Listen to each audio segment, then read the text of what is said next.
over the weekend. At some point during the show, we'll do that. It's always eclectic on a Tuesday. We jump around, we laugh, we have fun. We get a little goofy. Tuesdays have kind of turned Friday-ish for us because nothing new really happened. Although we have Jets-Bills to react to, and we will do that as well. But we're going to start things off with the Steelers' offense. Spent a ton of time talking about individual performances from Sunday's game yesterday. How about the offense overall? How are they trending? How do they compare to past offenses? How do they compare to playoff offenses from last year? We'll start there in 15 seconds. Bang. HD1 Pittsburgh. An Odyssey Sports Station, live from the ShorkeyMitsubishi.com studios. Always live and free on the Odyssey app.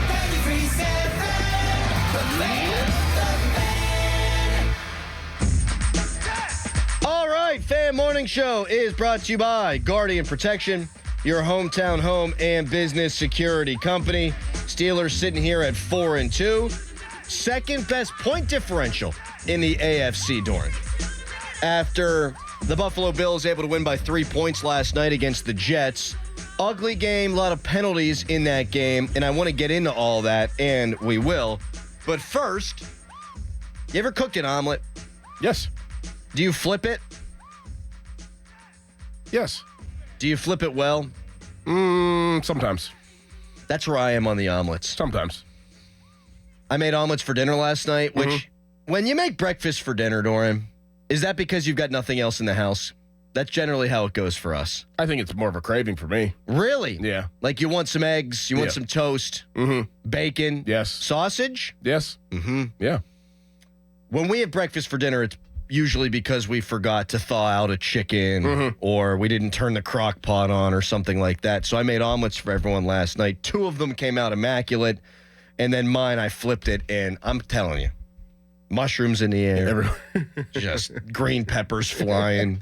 And I felt I was as down on myself as I've been in a while because I was unable to flip the omelet correctly 4 times in a row. 4 people in the house, 4 omelets. It's a skill. It's a legit skill to do that. I think it is too. For sure. And I'd like to perfect that. That's going to be, I'm going to have a non-New Year's resolution. I'm going to have an October 15th resolution. By the new year, I want to be able to flip all my omelets correctly. I think you'll get that done. I need you to hold me accountable. I will. Okay. That's neither here nor there, but I was thinking about omelets because I thought that had a connection to like George Pickens or something. I thought about trying, and then I punted on it. And I was just going to say, hey, the text line is brought to you by Edgar Snyder & Associates, a personal injury law firm where they always say there's never a fee unless we get money for you. Steelers offense puts up 32 points, and it wasn't all the offense. Wasn't a ton of yardage. Didn't throw the ball all that well.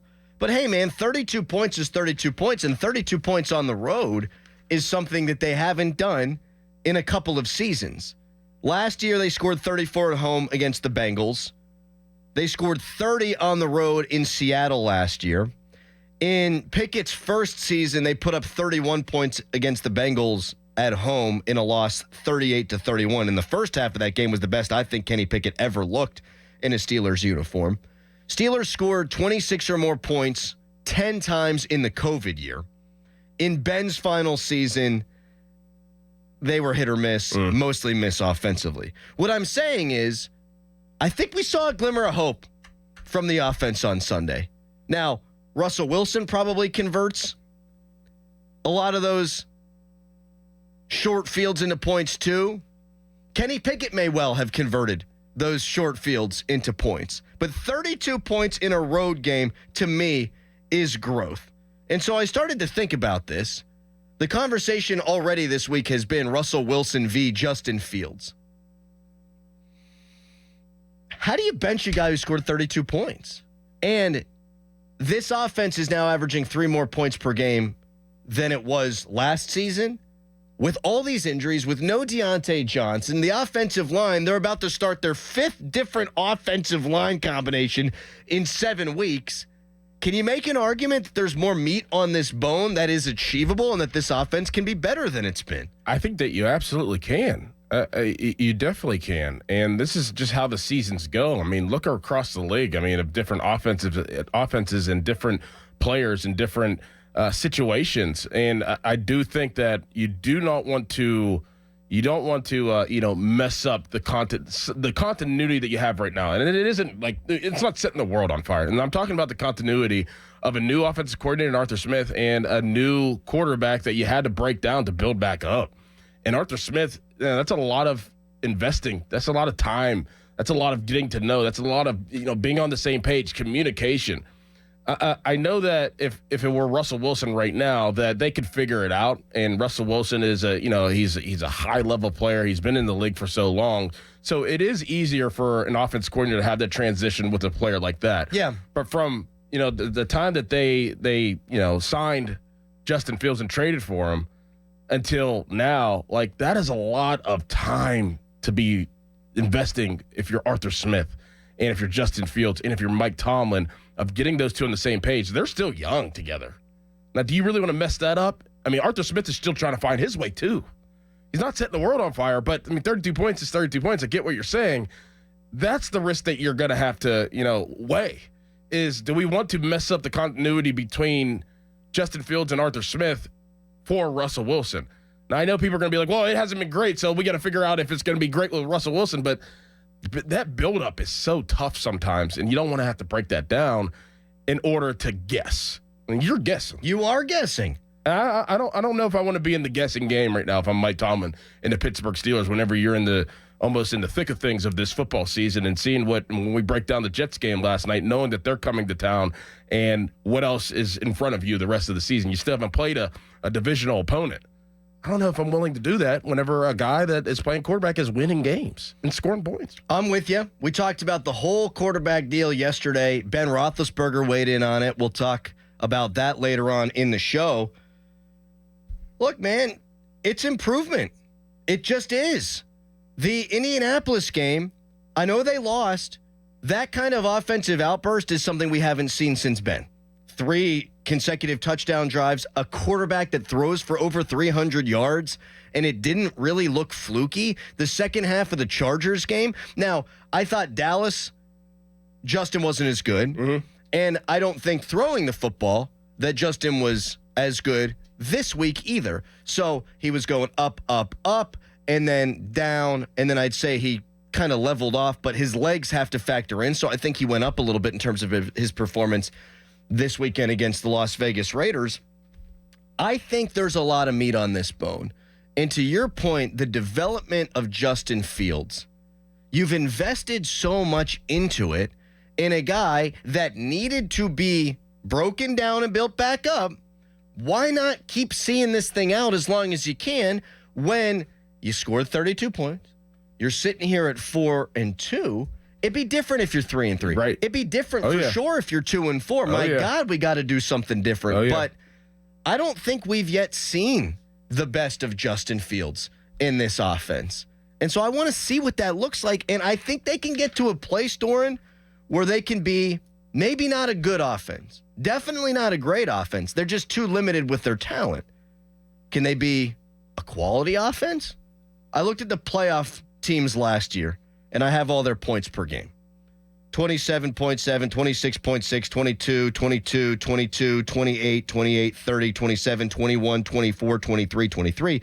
So I'm looking at 5 playoff teams last year, 6 playoff teams, I'm counting on the fly, 6 playoff teams last year that averaged between 21 points and 24 points per game. Mm-hmm. Can this team not get to 24 points per game with Justin Fields? I think they can. I think they can, yeah. I think they can. 3 points better than they were, last year. You can be 3 points better in the second half of the season than you are this year. Because we saw improvement last year in the second half of the season offensively, and we saw the same thing in Kenny Pickett's rookie year. Right. They were horrific offensively and got to a place where they were just bad at the end of the year. Last season, they were way, way, way, way, way bad, and then they got to a place where they were actually kind of good-ish at the end of the year. Even the Buffalo playoff game, they did some nice things. I think you can not have to squint too hard to think they're going to get better. If you get to that 23.5, 24-point range, not only are you going to make the playoffs with a defense as quality as the Steelers, you have a chance to win a game. And I think they can get there with Justin Fields. I do. Roman Wilson's going to start to factor in more. The offensive line, my God, can it stay healthy? The answer so far has been a resounding no, but they're going to gel. You're going to get better timing with your receivers. We saw Najee Harris play better in this game. You haven't had a full Jaylen Warren. You haven't had all your running backs be healthy at the same time. That should be happening sooner rather than later. I don't think that you need to be wearing black and gold colored glasses. I don't think that you need to be a homer to say, okay, they've improved over last year. They're 20th in the league in scoring. And really, we haven't seen a full functional unit yet. No, I mean, you've really just seen a competent. It's amazing what a competent offense can do.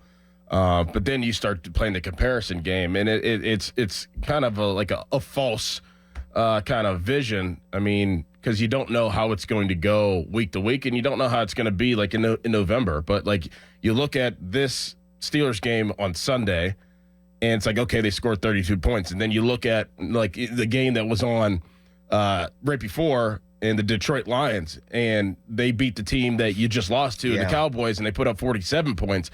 It's like, wow, the Steelers are so far away from a legit offense, one of the most legit offenses in the NFL. But are they that far away?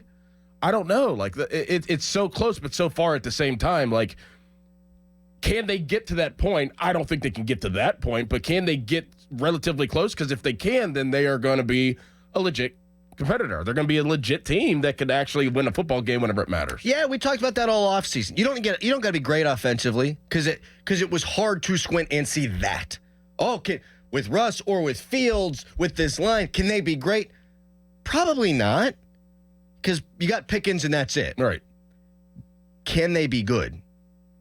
If you average, and here's where it's nuts to me. You average 3 more points a game, you're flirting with top 10 in the NFL in scoring. Right.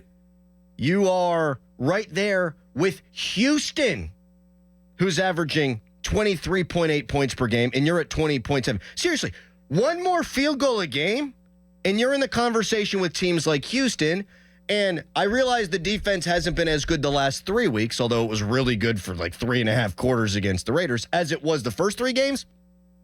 But we all expect the Steelers defense to be able to make plays. And if you're playing with a lead, well, you're going to hit the quarterback a lot. That's going to force turnovers. That's going to be complimentary football. That's going to feed back into the offense. They're not that far off. They really aren't. They need better starts. Yeah. That's been their biggest issue this year, is in every game. You're like, when's this going to get going? Now, as Tomlin will say, it's a 60-minute game, and it is. You're going to have to start scoring earlier in football games. That would be, for me, the next, and it's a big step. I mean, I love that saying. It's a 60-minute game. It's a long game, but I don't know anybody who wouldn't take a head start in a race. Exactly. I don't know anybody who wouldn't take a head start. I mean, you can give anybody a head start going against the fastest person. You know, Usain Bolt, you give me a head start, I'm probably have a better chance of winning. Of course. Right? No doubt. The race. What's that? Callis could help out with this. The dude that they had in Atlanta who would run from foul pole to foul pole, the Flash or something like that. And they would have him, you would start halfway through. Oh, at the my field. God. You get to like the center field, and bang, this guy's going. And sometimes you win. More often than not, he won. But if you started at the same place, guess what? He's lapping your ass. Right. Yeah, you need better starts. But I think what we've done here in Pittsburgh, we look at our team under a microscope. Dallas was dealing with a whole bunch of injuries, right? Vegas dealing with a whole bunch of injuries. You had a limited Kirk Cousins in week 1, and he's found his game. The Steelers have had some injury luck this year. Anthony Richardson gets hurt. They had some other injuries. I think their starting center was out in that game. Yes. You had a backup right tackle playing for the Raiders. No one pays attention to the Steelers' injuries, though. Nobody. Like, well, this offense doesn't look any different than Matt Canada's. Starting center's now going to be out. Starting right tackle's out. Starting right guard's out. Left guard hadn't been playing. Backup running back, Jaylen Warren, who's pretty much 1A, 1B, hadn't been healthy all year. Third string running back who you use a lot in your offense is out. And he looked every bit the best of the 3 running backs the last time we saw him against Indianapolis. I'm not making excuses for the Steelers. I don't want to do it. People have listened to the show long enough. I'm not going to make excuses for the Steelers. But all these other teams have injuries, and you go, okay, they got injuries. You should be able to take advantage. The Steelers have their own injuries, and a lot of them on the offensive side. And yet, they're 3 points better than they were last year. It's not a finished product. It's not good enough. But as you start to get healthy, I think you can be a little bit more optimistic about these Steelers. So NFL football is getting healthy at the right time. Yep. And maybe, and that's why and whenever Mike Tomlin said, it's a 60-minute game, it's a long game, it is a long season, and you'd like to get out to a head start, and they did do that. And that's why that they are sitting at 4-2, because they did get out to that head start of winning football games when they needed to the first, 3 games of the season. So, it's all about getting healthy at the right time. And then you figure about Highsmith, you figure about Jalen Warren being, getting his feet wet last week and being healthier this week. Cordell Patterson, we'll see if he's going to play this week. Even Cole Holcomb to an extent at some point will come back and give you that depth in the middle. Point. Like, it's all about being healthy at the right time. And a lot of teams are dealing with injuries, and a lot of teams are dealing with injuries, but behind the 8 ball. The Steelers are dealing with injuries, and they actually gave themselves a cushion. Which is, it might pan out in their favor whenever it's all said and done because of that start that they had. But you also want to directly have a fast start in games, which is the issue that's at hand right now. That's the next step for them. You're so right, though. You're sitting here at 4-2, and think about if you had injuries and you lost 2 of those. You're 1-2. Right. I think Tomlin deserved criticism for some of what happened in Dallas and a lot of what happened in Indianapolis. But here they are at 4-2. And if you, like the Bengals, their offensive line's bad. This team's offensive line. Steelers have had a different offensive line just about every single week, and they're sitting at 4-2. So yesterday we said, okay, you beat the Raiders, you took care of business. You probably didn't play a great football game, and we said we didn't learn a lot from the team, and I think all those things are true. But as I sat there in my bed last night thinking about where this team is and trying to think about angles for today's show, it's like, you know what, they took care of business, and they're as banged up as anybody in the NFL right now. And I don't think I particularly gave that enough thought yesterday when we started the show.